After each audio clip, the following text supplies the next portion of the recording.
These are Sermons from the Mount. Mount Gambier Catholic Parish, that is.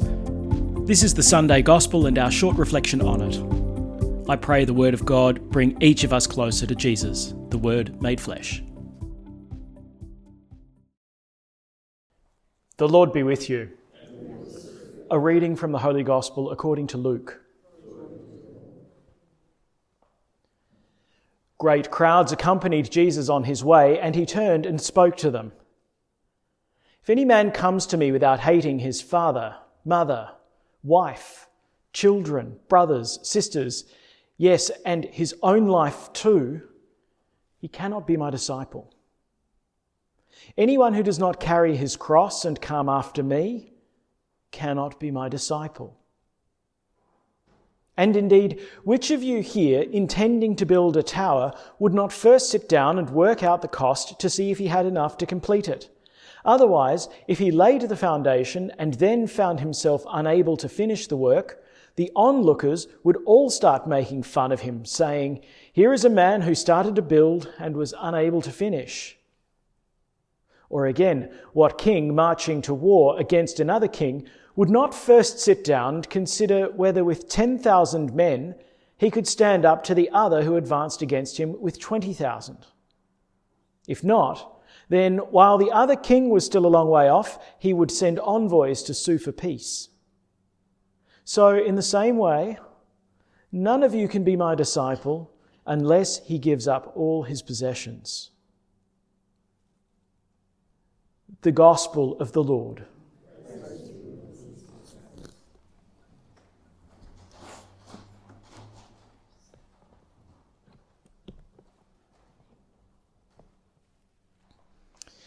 The Gospel this evening starts off with an interesting little observation. Great crowds accompanied Jesus on his way. And then with all of this great crowd in front of him, Jesus turns to them and says, "If any man comes to me without hating father, mother, wife, children, brothers, sisters, yes, and his own life too, he cannot be my disciple." It's a good way to thin the herd, I think. I wonder how many were following him after that little phrase.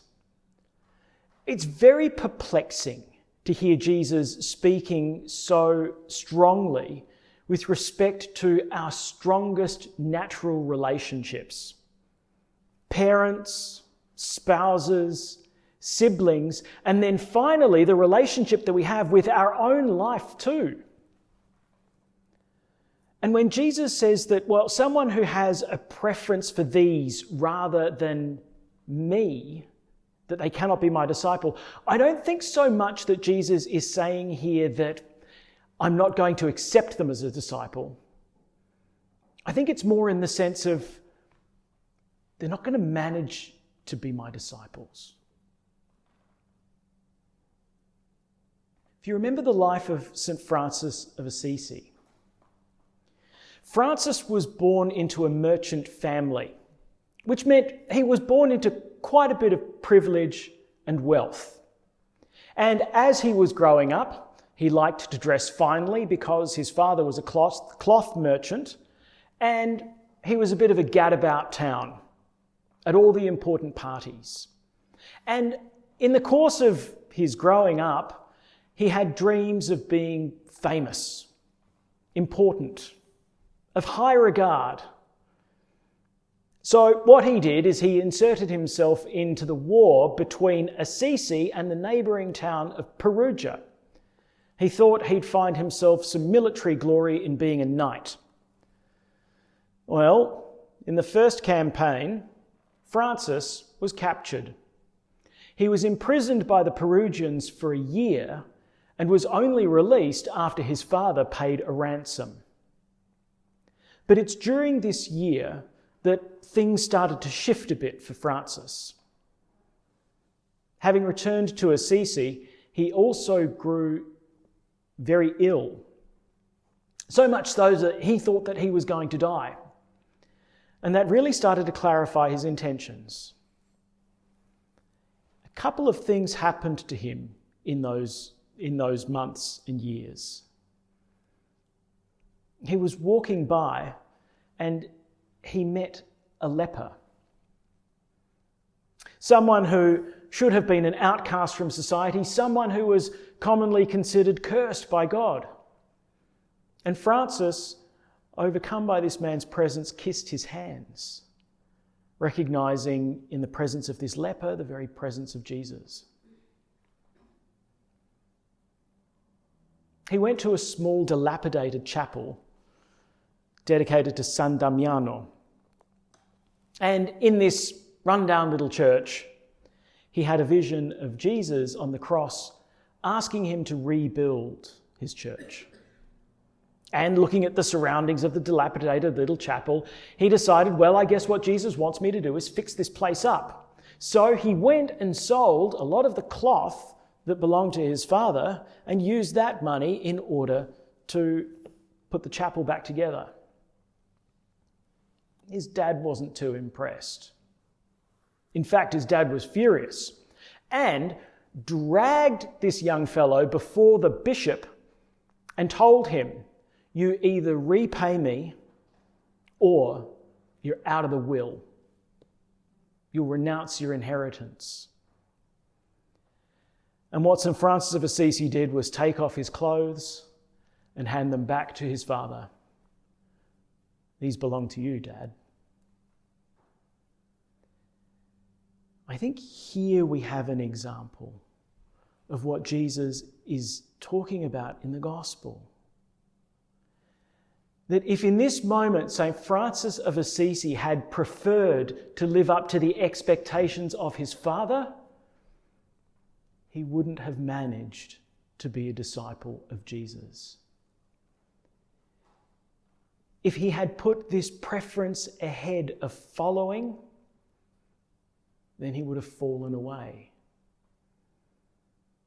Unless you have God at the very centre, you won't manage. Something's going to peel you away from the discipleship of Jesus. Now, gratefully, I don't think Jesus is saying that this is the precondition for being a disciple. Because when I look at that list, I realise that there's still a lot within me that I'm attached to, maybe even more than I am to God. And there might be moments in my discipleship when I myself am tested. But it's precisely through our walking with Jesus that he orders us rightly. Those moments when we're challenged and the cross becomes heavy and we want to put it down, those are the moments when the Lord encourages us in our discipleship. What we need to be in order to follow Jesus is free. That the demands of our own egos are not something that we prefer to following Jesus. That the desire for esteem of others is not something that we prefer to Jesus. That our pursuit of wealth and power is not something that we prefer to Jesus. And I think it becomes kind of self-evident then that Jesus says, well, if you want these things even more than following me, you're not going to manage to be my disciple. Finally, you can't even prefer your own life to being my disciple. Because the day may come when what you need to do is put your life in my hands. And if you can't do that, then you can't be my disciple. It's a challenging gospel. But I think gratefully it's not one that we have to accept all at once. That we can aspire to this kind of discipleship and the Lord will walk us step by step into that kind of holiness. But we do need to be willing to keep ourselves connected to God as the very source of our life and to make sure that there's nothing in the world that would take that central place which nourishes our lives and assures our discipleship.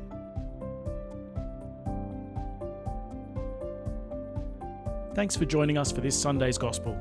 May God bless you for the week ahead.